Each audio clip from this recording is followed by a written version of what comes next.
Welcome to Back to the Roots podcast. Today, Mike Klein and myself are sitting down with Eric Martin and Irvin Martin at IMS Dairy in Napanee, Indiana, and we are actually sitting right next to their robotic milkers, and that's primarily what we wanted to talk to them about, their learning experience over the last year as they installed robots and had the cows started going through them being milked. But first of all, before we get into all that, why don't you guys just introduce yourselves, and then Irvin, if you want to give a history of the farm, that'd be great. So, Eric, you want to introduce yourself first? Yeah, Eric Martin, and worked on the farm all my life. Live right across the road, so it's handy. Mm-hmm. Yeah, I was born and raised on this farm. My grandpa, I guess, bought it back in the Depression times, I believe it was. And my parents, well, some of my uncles and others lived on it until my parents got married. But then, I was born and raised here. My father died of cancer when I was 15 in 1971, and so then my brother-in-law from Ohio moved out to help us for a few years. And my two younger brothers were with us here too, but then the one moved to Michigan on a dairy farm, and I ended up getting the farm and milking cows. But Eric and Lamar, the oldest boy, and Eric's the second the oldest, are in partnership. There's a couple other boys working here too yet, but not in the partnership actually. But here the last couple of years we decided that maybe we'd put robots in, so that's where we're at now. And when did you start farming here? What year was that? Well, I married in 77, but I was farming all my life, I guess. But yeah, that's when I'm trying to think how we did that. But me and my brother were in partnership here and kind of took over, and Mom kind of left us take over in about 77. Okay. And how many acres do you farm, and how many cows are you milking today?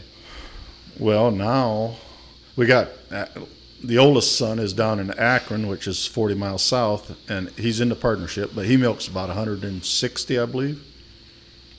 And then here we're milking normally we're milking around 240. We're down a little bit right now, but acres. I don't know. Total of with the two farms and what we rent is around 900, I believe. But then some of that is maybe almost 200 acres in grass for rotational grazing on the two farms. Mm-hmm. And that brings up going organic.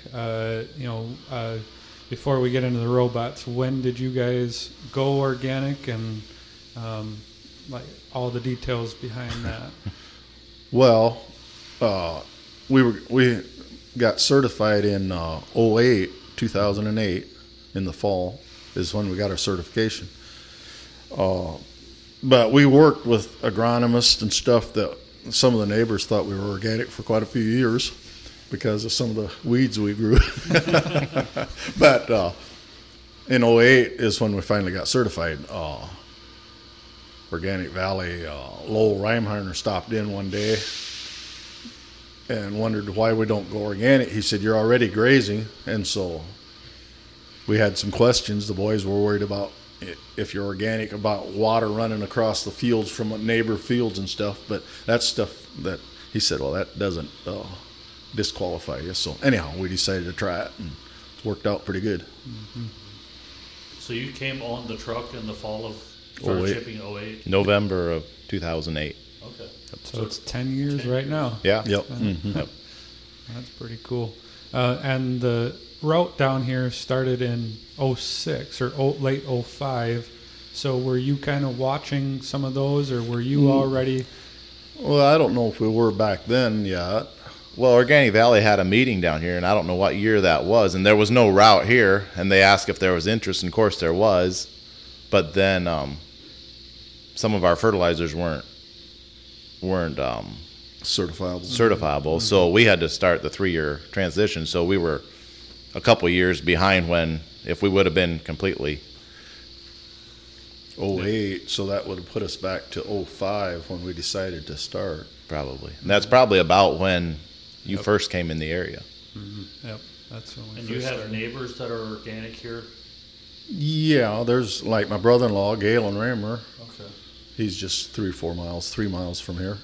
And- And there's some more Amish west of here that are organic. But the majority would be east of here in Shipshewana area? Right, yeah, LaGrange County. This is an interesting area because there's some bigger dairies around here that would all be confinement, conventional, and haven't, what is the reasoning that they wouldn't look at organics? Is it just ingrained enough that they don't want to switch away from what they're doing, or is there a bad stigma to organic? Well, their theory is that you can't feed the world with organics, but they can't feed the world either the way it looks. It's not a food problem, it's a logistics problem of feeding the world. Yeah. Yep. Oh, yeah, they just don't. They don't say as much as they used to about it. Like, obviously they don't believe in it or they'd be doing it. But, yeah, it's just clear different from what most of the neighbors are doing. Now you said you always grazed? No, but we were grazing. I don't know what year we started. What year? We were grazing for maybe 4 or 5 years before we were organic.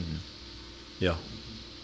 Did you see a difference, a change in your herd when you started grazing health-wise, or milk production, or not really? You just like the idea of grazing?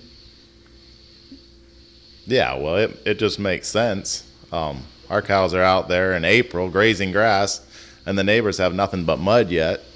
And then they spend hundreds of dollars an acre just to put their crop out, and the grass is already there. All we do is put an electric fence up, basically. And it's there year after year. We don't have the seed cost every year and all the chemicals. And Yeah, one neighbor, dairy farmer, said that he don't think you can get enough feed off of an acre of grass. You don't get enough feed off of it.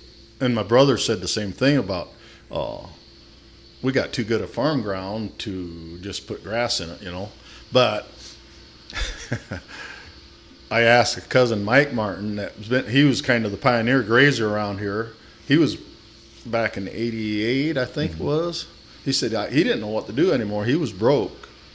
And he said he finally decided he was going to start grazing. Well, anyhow, then just a few years ago, I asked him, how much dry matter or feed do you get off of an acre of grass compared to corn? For if you chop corn silage, and he said there's not a lot of difference. He said there's very little difference.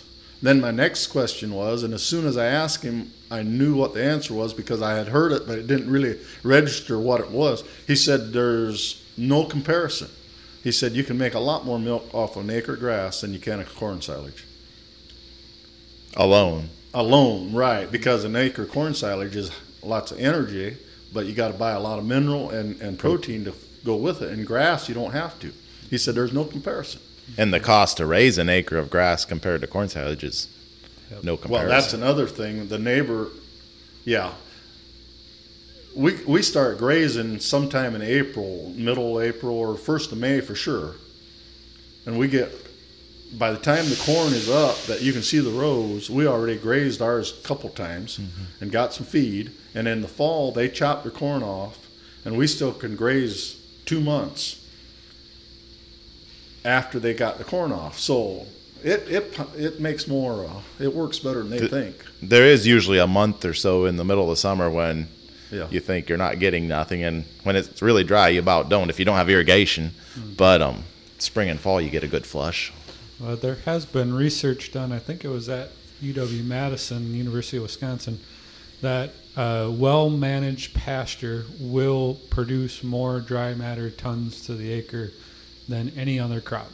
Yeah. And, but it's hard to see that sometimes. Yeah. But I think it's what you said. It's the length of time that you're able to actually get out of that rather than growing one monocrop off of it and getting one 20 to 25 ton per acre harvest.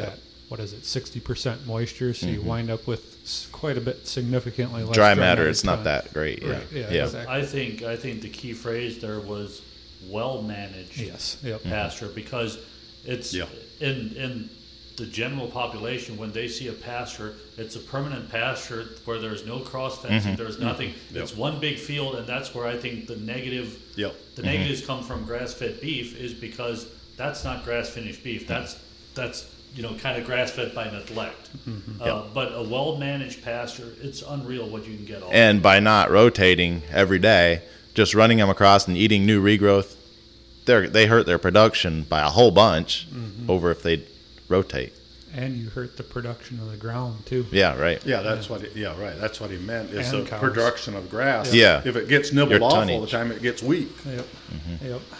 And another thing that is a big benefit that people don't realize is the organic buildings that's going on in the soil with rotational grazing. They said, and I didn't understand it exactly at the time, but it's the fastest way to build organic matter in the soil there is rotational grazing. And the reason it is, when the plant grows, it grows new roots, and then when you eat it off, the cattle eat it off, well, some of those roots die, and it starts growing again, it grows new roots and again. And we do that 12 times a year.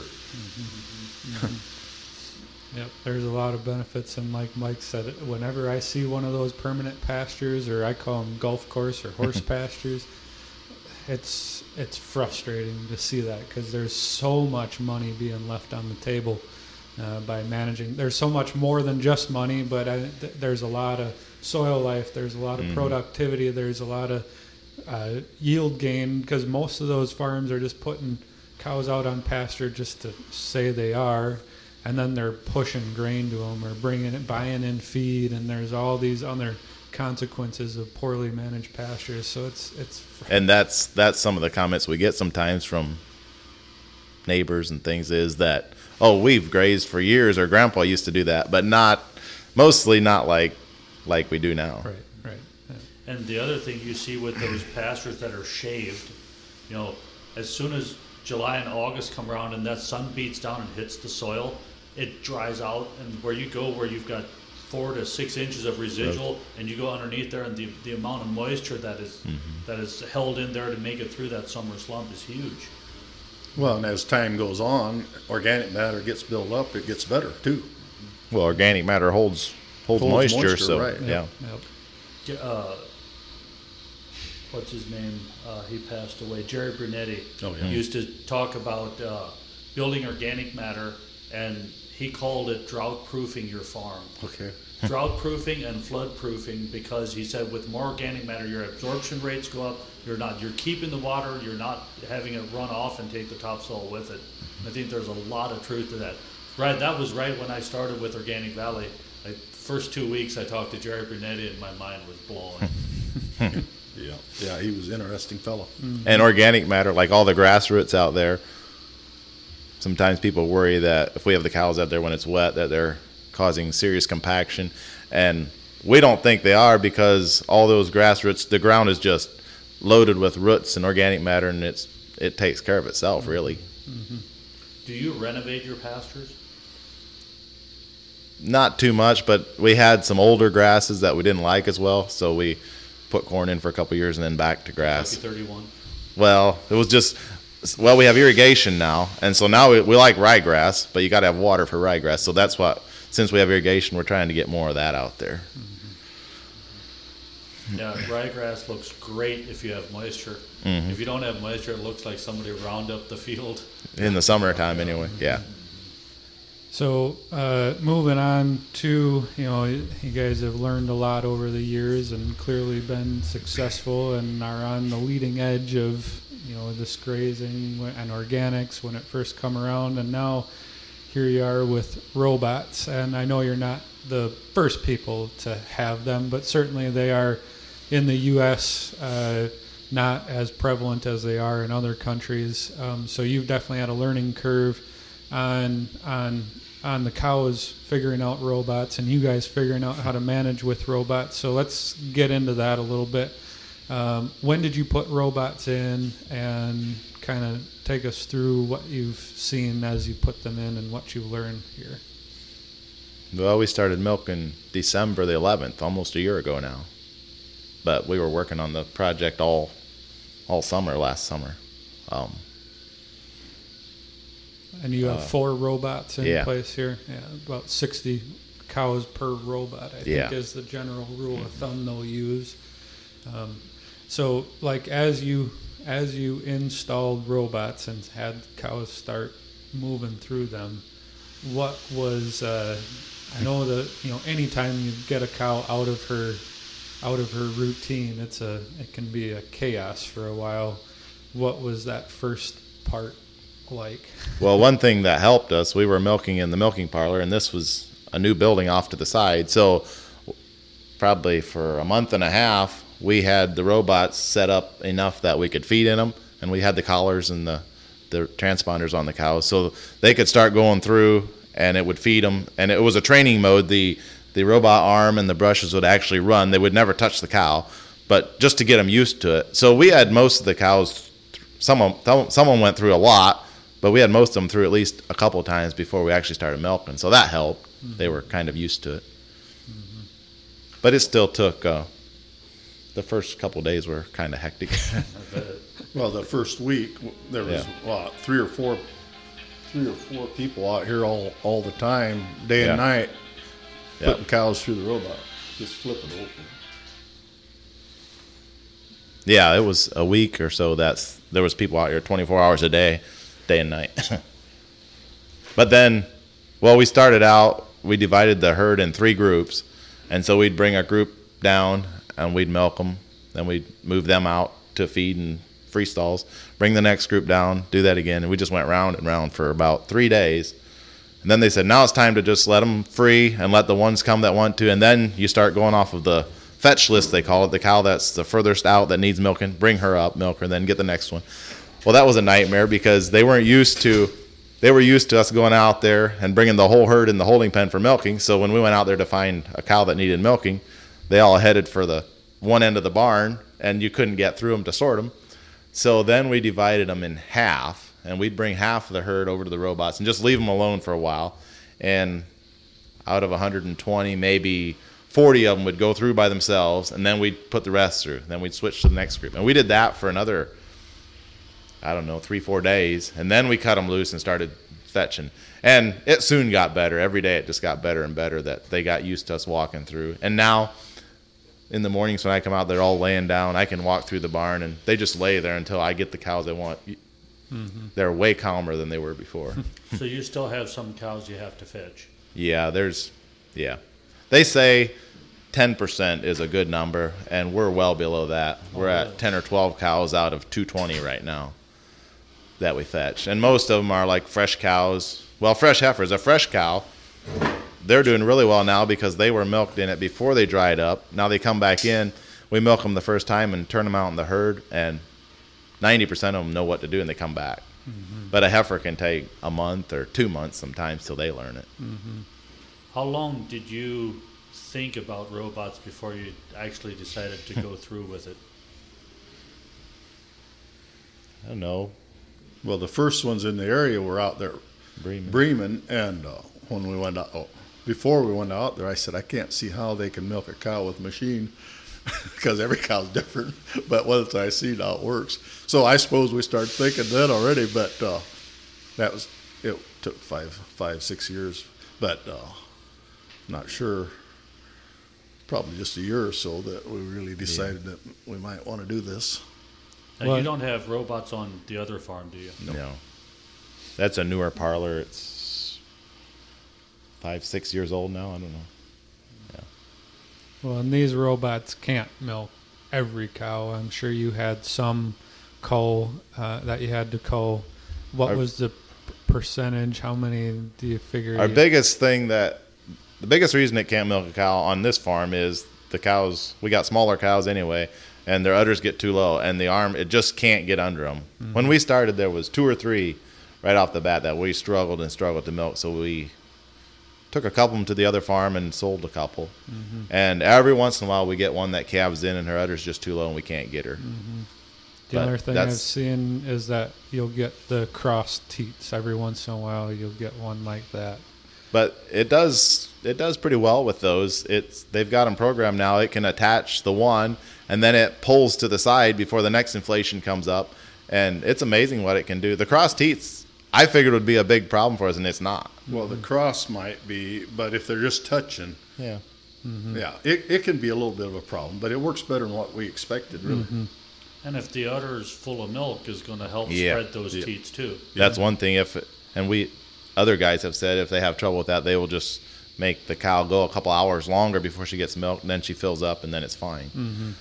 But And what was the main reason why you decided to get robots? Is it labor? Is it convenience? All of the above? labor and convenience, yeah. Well, the old parlor used to be a herringbone, then was added on and made to a parabone, then made longer, and it was too tight. The cows didn't like it, and so something was going to have to change at some point. So you might as well. And we hoped, and I don't know, cow comfort. I mean, we were hoping the cows would, nobody's chasing them around, and they'd be little. The cows would like the robots, and I think they do. But well, they're not standing in the holding pen. Some of them were in the holding pen for 2 hours. Well, 2.5 hours, twice a day. So that's some of them 5 hours a day. They were doing nothing but standing on concrete in the holding pen, and so that's eliminated now. They can stay in the freestall, and as soon as they want to get milk, they come get milk. They can see how long the line is. And Yeah. Well, and if the line's too long, they butt in too.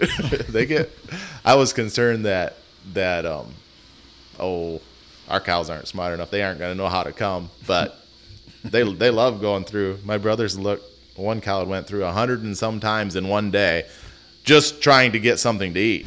She'd loop through and get a bite, it'd kick her out, and she'd come around again. So they like them. They want to come, but it's because of the treat they get in there. Yeah.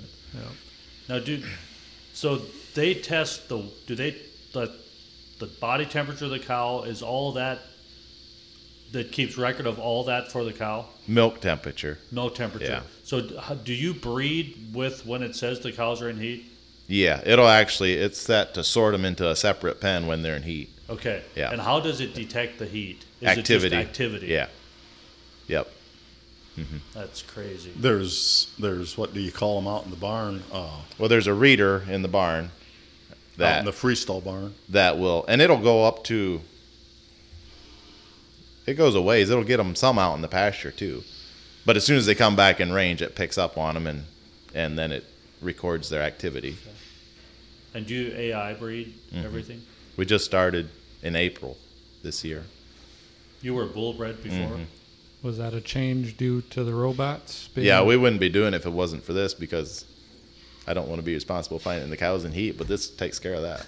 Yeah, it works pretty slick. Yeah. And you basically just breed the cow when the robot tells you to breed it. Yeah, they're in heat. It works. Yeah, the veterinary's amazed. He says it's one of the best. When he comes out the pregnancy check, he can't believe that it works. Yeah, most of them settle right. Yeah, it's working well for that part. Has your somatic cell counts or your milk quality, has that improved? Or just kind of the same? Not really. We had trouble this summer, but it was really hot with cell counts. But we had a lot of hot weather. And in the parlor, we were used to stripping each cow and seeing if there was any flakes, or we'd find a hard cord. And here you got to watch the computer to know what's happening. And it's just conductivity. And a cow can calve in and have high somatic cell count milk and show on the computer that it's fine, because it only detects change. Whatever it thinks is normal is where so it gives her a good number. But if she gets mastitis anytime, it will spike up, and then it will alert us. But so we do a test once a month and get a cell count reading, so we kind of find the high ones that way too. But And before we got started, you said in Canada they can have cell count readers on the unit. yeah, and they're supposed to be being approved for U.S., so we think that'd be nice. But What about production? Did you see a production increase at all, or hang steady? Last winter we thought we gained some, but this summer we were down to where we usually are. This summer was hot. Yeah. It was hard on cows. Yeah, it'll be interesting this winter. It might, hopefully maybe we can gain a little bit again, or more than we did last winter. Last winter was just, they were still learning. Yeah. And, I don't know. And we have set up to feed 2 separate feeds in the robots. And the idea is to put roasted beans in the one and our ground shelled corn in the other one. Right now we're mixing the 2 together at the right ratio and running it all through one bin. But we want to separate the beans out, and then like a fresh cow that could get, she could if she'd get a little more bypass protein, she'd probably milk more. So we could feed the fresh cows more roasted beans, and then a stale cow, maybe not any, and put the beans where they'll make the milk, we're hoping. So you can put 2 different feeds in the same robot.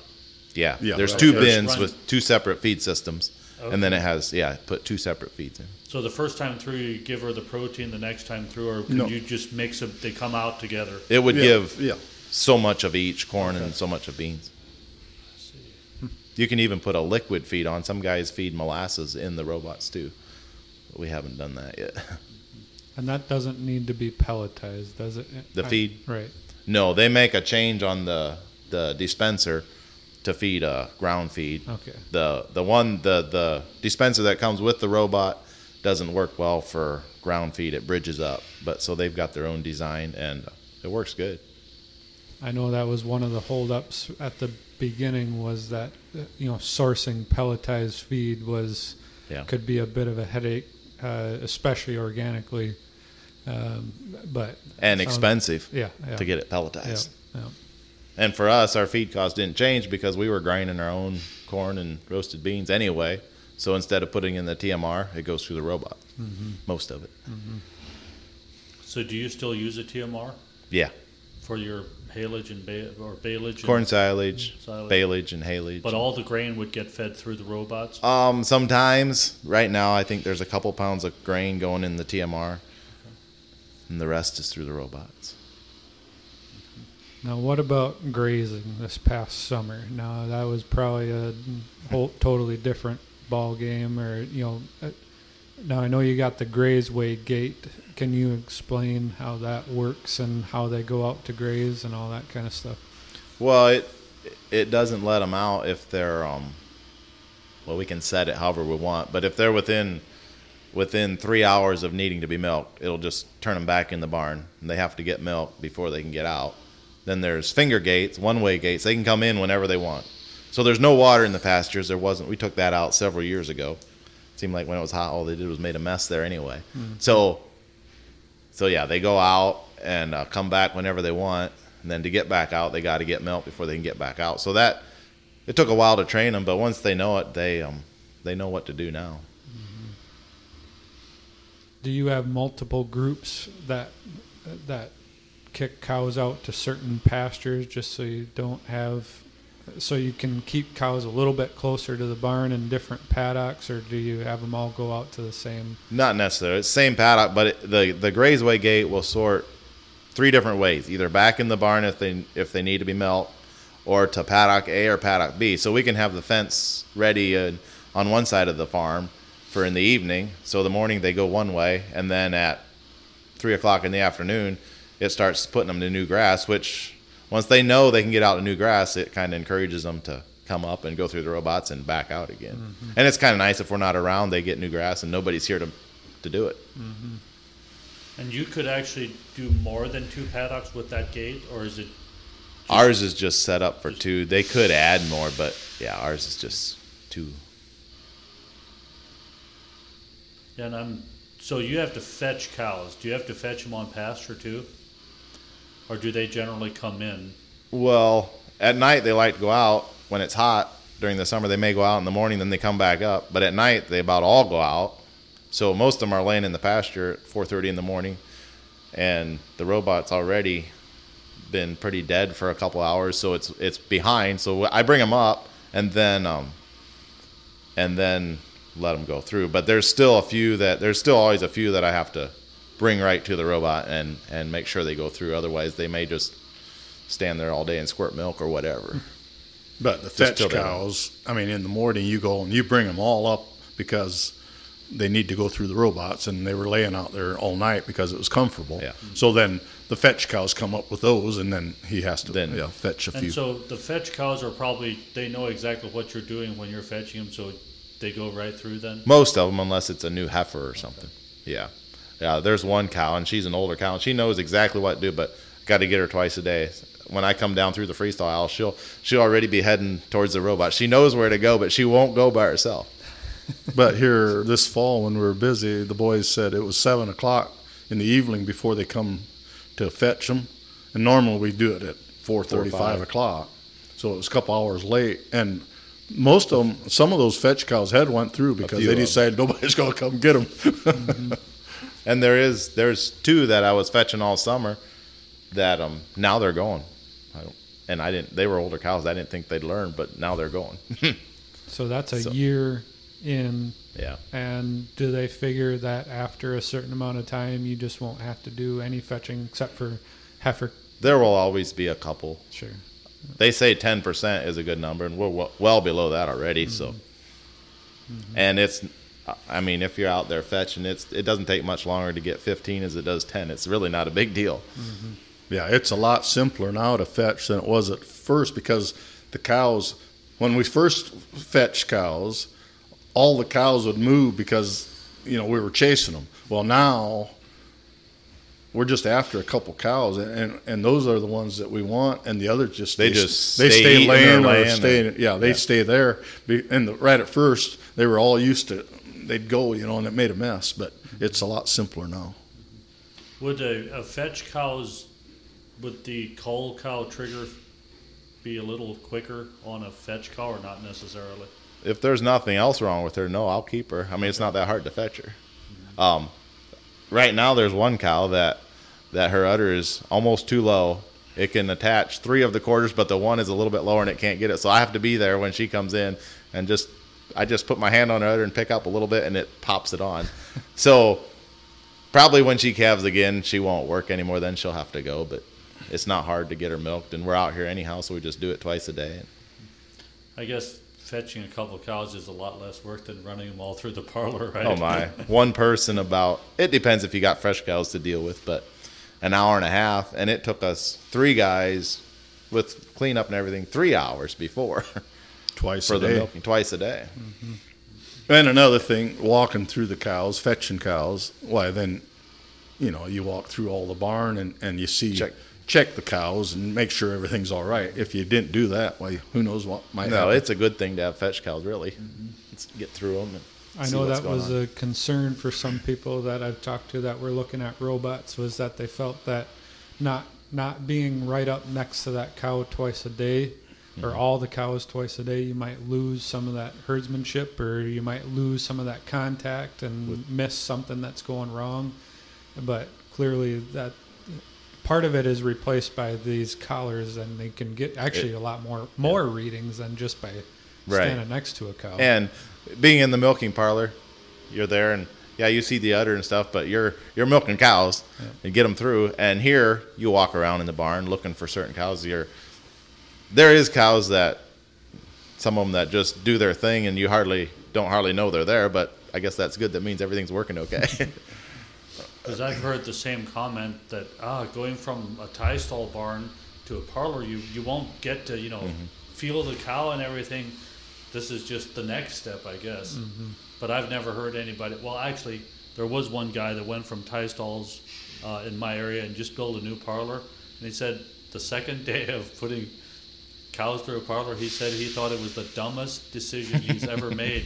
He said about 2 weeks in, he realized it wasn't. Yeah, it's a change.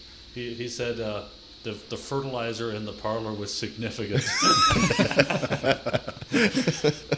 That's one little bit of a drawback, but we put flush systems in too for our freestyle alleys, because if the cow, before we'd get them in the milking parlor holding pen, and then the aisles would be empty, and then we could scrape with the skid loader. Well, now there's always cows out there, but we got the flush system in, so that takes care of that. But if you do we bed them with sawdust with the skid loader and the side shooter that shoots the sawdust into the freestalls. It's a little bit. The cows don't move. You got to go along and get them out of the way before you can go down. They just don't move like they used to. But so with your flush system, does all that water? Do you recycle any of that water? Yeah. Mm-hmm. Yeah. There's a pontoon pump in the lagoon that sucks off about a foot down below the surface, and it just pumps into a big tank and then flushes out of that tank. There's underground pipes with flush heads, they call them, that open up at certain times. It's all controlled. We can set it to flush as often as we want or whatever. It's really, really neat.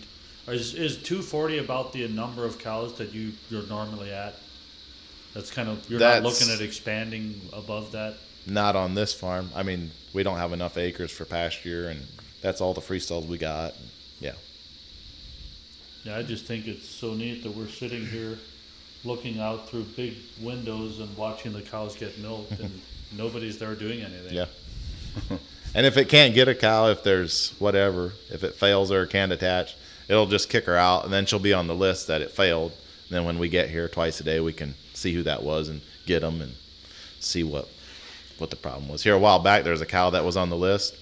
Never fetched her before, and we had failed her.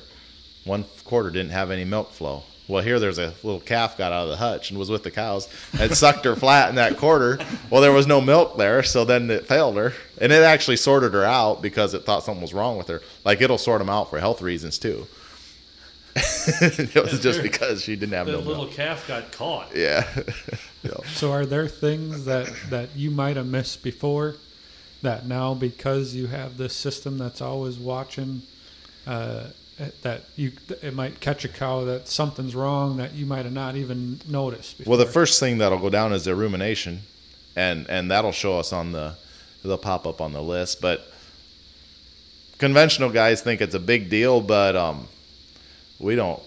The cows going off feed. Yeah, we never had, like, conventional. I don't know how much they have now anymore, but they used to have lots of DAs or twisted stomachs. Mm-hmm. The vet would have to operate.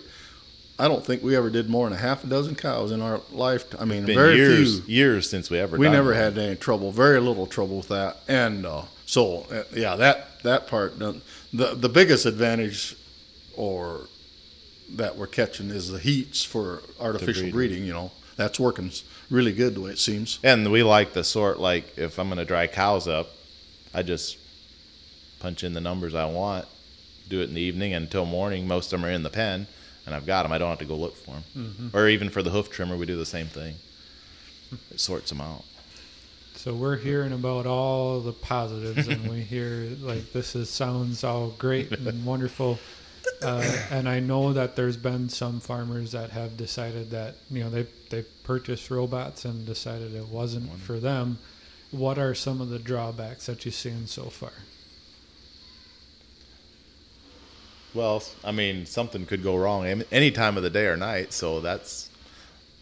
But that hasn't been a big problem. I mean... But the biggest thing is there's enough of us around here. If it was just one person by himself and you wanted to leave for the day and nobody was around and something went wrong, you could be in trouble. But with us, there's enough around that usually somebody's around to take care of it. And we have 4 robots, so if one's down, if it's a couple hours till we get here, it's not a big deal. We'll take care of it when we get here, then it'll go again. Yeah, I think, too, the single, a guy that's by himself, a man milking cows, the robots might not be, it seems like it would be the thing for him, but if something goes wrong and he's not home, why then... He has to about have somebody that's can be on call if they need to be or whatever, that's close. Mm-hmm. So it would be a little bit risky if you had, say, 50 cows with just one robot. I mean... I wouldn't be scared. I mean... The dealer's 5 miles from us, and they have any part you'd need within short order. They could have you going again. It might be in the middle of the night, but no, there's guys that could work. But it would be maybe more demanding than this because you'd be relying on just one. I think that is, not so much the parts, but the technological part is probably the biggest thing that scares some people and has been an issue on some places, is that the dealer isn't close enough to come and take care of it, or It's just something that, whether it's a bug in the system or who knows, Whatever it is, all yeah. this stuff, I don't know what I'm talking about when it comes to computers. But, that can be something that can be a struggle at some point. Well, if it wouldn't be for, we've got a good dealer, and they've got guys we can call any time of the day or night, and they try to help us over the phone or whatever. But so that's good. Mm-hmm. Does this send an alert to your phones? Yeah. If something, if a cow is rejected or whatever, or is it only it'll like just problems? Yeah, she'll just, a cow that fails, she'll just be on the list when we do get here. But if something goes wrong, like the rope that detaches the inflation tears, those things wear and eventually will tear. Well, then it'll try, and then it'll call and say consecutive failed milkings because of that, and it'll actually shut the thing down until you get here and take care of it. Or if cows don't get feed, doesn't the feed system call you too? Yeah. If it quits bridges feeding up for whatever reason, or it runs out of feed or whatever. Mm-hmm. But yeah, here on a Saturday morning, it wasn't feeding, and there was a little circuit board on the metering system that meters the feed out of the bin into the conveyor that was bad, and it wasn't getting feed. So I had to go get the electrician at 6:30 in the morning, and it didn't take us long to get it going, but still it had to be done. I'm sure that can be a frustrating Yeah. part for some guys, is that there's this little teeny tiny piece that all of a sudden Stops. who knows what happens, Yeah. and there's enough dust and water and Yeah. there's enough conditions around that can affect that kind of thing, that I'm sure some people get a little annoyed by that part. But if you've got good people around, Yeah. I think that's the biggest thing. So I just watched 3 consecutive cows come in the robot, and they weren't getting any feed. They just got kicked right on out. Yep. Be the same with that one too. It might be the same one. She might have went through 3 Yeah. times in the last couple minutes. And it's worse, like we're getting to the time of the day now where it's kind of getting caught up, so there's free time. So then they're just monkeying around. They can usually trying get to- one bite of feed if there's a little extra feed in the bowl in front. They'll get one bite, and then it opens up, and they got to go out. So So they keep So trying. if they go 10 trips, that's 10 bites. if there's that much they'll in run there, out of feed, but yeah. What kind of breeds do you have? Holstein, Jersey, and crosses. We used New Zealand for quite a while. Now that you're artificial inseminating, are you still crossbreeding? Well, we're using some Jersey and some Holstein, depending on the cow. We decide which to breed her with. but the Jersey you're mostly using on the Jersey cows. Yeah, right? we're trying to kind of keep the Jersey and the Holsteins a little separate now. Well, for one thing, we want to try to get our short little cows. We're trying to get maybe a little taller cow, just because of the low udders that we had that the robots can't hardly get in.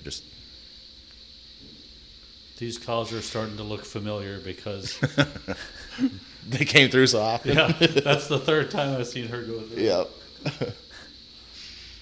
Now that one. Yep. She's only been fresh for probably 2 weeks now. And I had to fetch her for 3-4 days, but she's going by herself. But she's not a first calf heifer. Second Yeah, calf she was heifer. milked last lactation too. That's really neat to sit here and watch it udder prep. And does it dry the teats before the inflations go on? It brushes them once, comes out and disinfects the brushes, goes back in, and brushes again, and then after it brushes each teat, the second time it blasts a little air at them to try to kind of dry them off. The brush only goes by memory. To It find has, the teats. To find the teat. When it attaches inflations, it actually uses a laser to find the teats, but the brush just goes by memory from prior milkings. So it can be, if she doesn't stand about the same, it's not that accurate. Because right there, it was not getting the teat. Yeah, It didn't, that front one? not very good. I see. I thought it was in there, but And it's like a 7-day memory that it has. That way, as her udder changes through her lactation, like the last swelling and stuff. the first day kicks off, it keeps adding a new day. It keeps a 7-day memory all the way through her lactation. Yeah, this is pretty neat setup. I've seen it a number of times. I've seen these robots work, but every time I get around, watch them again, it's something amazing. And that's something we didn't bring up is that, you said you were milking 2 times a day before, and you're averaging how many now? 2.6 to 2.7. Average per cow per day. In the summertime when they were in pasture a lot, we were only at 2.1 to 2.2, which we figured that would happen because if they're out in grass, they can't be in here all the time. Would you say the overall stress of the cow is less? Should be. Well, that's one thing. Yeah, stress. That's one thing we thought would be a plus is less stress on the cow because they we're not forcing them. Because you mentioned the up to 5 hours in the holding pen. Right. That's 5 hours when she could be laying down, relaxing, right. or eating or something. Yeah. Right. And it's, it can sound like with, 2 milkings a day up to 2.6 milkings a day, you might be stressing them more, but actually with some of these fresh cows that need to be probably milked more often, they're allowed to be able to. Yeah, and that's an average is a 2.6. There's some Yep. that are almost dry. They're only getting milked once a day. Yep. And I didn't look just recently, but the top cows, they're getting milked 5 times a day. A few of those, and then it's down to 4 times and 3 times. Well, it kind of mimics what a calf would do. Right. It's taking a drink off mom and then going back to doing whatever they're doing. Well, the cow that needs it can get it, and the one Right. that doesn't need it doesn't have to. We're in the parlor. The same thing happened to every cow. Yep. And the same way with the feed. The more they milk, it feeds according to their milk production. So on this one, it will put the first inflation on, but then it couldn't get the second one on, then it pulled the other one off and moved away. Now it's coming back. Rescans and try again. And her udder's pretty swollen yet from she's just fresh. And so it might struggle for her. So there's the first one's on. It may not get her. Boy, it's about 3 inches behind the teat right now. Yeah. Actually, on this robot, the rope had tore, and I had to reconnect it to the inflation. And I should have lengthened it. So the one back rope is short. And so if she's got a white udder, when it goes to get the next quarter, it'll actually pull that one off. So that might be what's happening with her. Oh, I see. It is. So it may eventually kick her out, and then she'll probably just go to the next robot and try again. Yeah, sometimes you watch the thing and it tries and you'd think it's not going to get it done, but after a bit, it gets her milk. Yep, now it's rescanning again. And if it tries for so long and can't get them, it'll just kick her out. Will it give her enough time to eat the grain that she got? If not, if she doesn't get all her grain, I mean, it dumps so much every so often while she's in there. Oh, okay. So if it doesn't feed it all to her, she goes in the next robot, it'll feed the rest then. That's crazy. The worst thing that can happen is if she's in there long enough and she gets all her grain and then goes in the next one, she's already eaten her grain, then it doesn't give her any. Then it doesn't work too well because she doesn't have any feed to eat, so then she's looking around and moving around, and they got to hold still. Yep. Like, would you, like, if you see this happening, will you help the robot? If I'm around. If you're around. I'm not. So he's actually going to go help put the milker on now.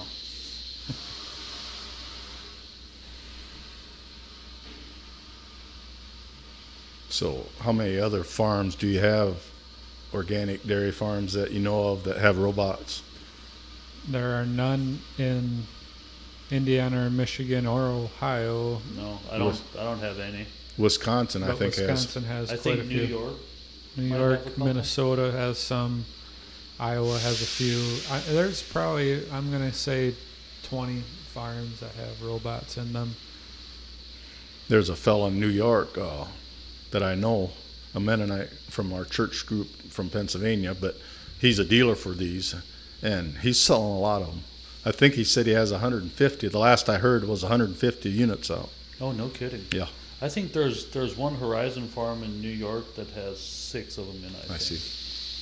Isn't there a big farm here in Indiana that had like 20 or 50 or something like that? It was some crazy. Yeah, Julian's down here at Plymouth. Their new barn. I think they have 38 or what do they have now of robots? 38 robots. It's 36, and it'll be 48 when 48 it's done. is a barn set up for. It's 9 acres or 7 acres under one roof. 3,000 cows, I think, total. So, because a lot of the really, really big dairies don't go with robots because they can move cows through a lot faster with milking parlor. Yeah. parlor Or Yeah. a rotary. Rotary. Well, I was at the World Dairy Expo, and one of the Julians had a talk there talking about the robots. And when they were talking about building the new dairy, he was going to put in a rotary parlor to milk them. Then somebody suggested checking into this, and so he did, and that's what they decided to do. But I don't know exactly what the cost is. I have a ballpark idea, and 36 of them is a pile of money. Oh, yeah. He compared it. They have 2 farms. Well, they have 3, but they have 2 dairies right close. The one is the old original one, and they milk about the same cows in the robot barn as the old one. So he was comparing numbers between the 2. It was kind of interesting. A little bit lower call rate in the new barn, and I think it was a third less help in there than in the other one. Mm-hmm. Which that's a big thing right now is cost of labor on dairy farms. Because which state was that was trying to pass it that you've got to pay overtime to agriculture? And I don't know if that passed or not. But Yeah. that could really throw a wrench in some of these big dairy Farms. operations. And he said at first, when they got the robots ready to go, they asked for volunteers from the other farm to help milk in there. Nobody wanted to do it. They were all scared, he said. But one guy finally did. Now he said he learned you don't put them in the robot barn first. You start them in the parlor, then move them over because he said they'll never go back. They like it. They were afraid to commit because Well, they might lose they their did- job. They didn't know what it was all about. Oh, okay. I thought But it's they just more relaxed. You're not pushing so hard all day long. might- right. Yeah. You're basically just making sure everything's working. Yep. Bringing the fetch cows. And he said the guys that are working there, they're responsible for fetching cows, scraping crossover alleys, cleaning water troughs, keeping things clean. Just, Doesn't sound like a bad job. yeah. I would much rather do that than a 10-hour shift in a milking parlor. Just doing the same thing. Yeah, I mean, a couple hours isn't too bad, but boy, if you 4, 5, 6 hours in a milking parlor, and even more, that gets old, tiring. Well, this has been really enjoyable. I know the last 10 minutes we haven't said too much because we're busy watching cows being milked. But it's really neat. Thank you so much for taking the time out for us today.